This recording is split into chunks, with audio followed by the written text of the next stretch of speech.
నువ్వు గాయన పేరు తీనికి కూడా నేను ఒప్పుకోను.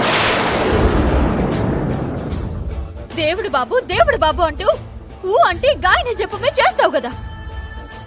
ఇయాలగా దేవుడు బాబు వల్లే ముళ్ళ కంపలా ఇరుక్కుపోయిన పక్షి లెక్క విలువెలా కొట్టుకుంటున్నా. గాయన చేసిన శాడిస్టు పనికి జర్రైతే అమ్మ చేతికి చిక్కి నా బతుకంతా బయటపడిపోయేది.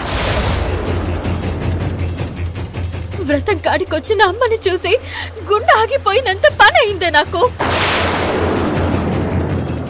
ఓ పక్క నా తల్లికి అబద్ధం చెప్పి ద్రోహం చేస్తున్నాని అని కుమిలిపోతుంటే గా మనిషి నా మెడలో కట్టిన తాళిని తీయకపోగా అమ్మని వ్రతం కాడికి వచ్చేలాగా చేసి ఆమె ముందు నన్ను దోషిగా ద్రోహిగా నిలబెట్టాలని చూసిండు. ఆ నిజవాడు అమ్మకి గాని తెలిసిపోయింటే అమ్మ బ్రతుకుండేదా?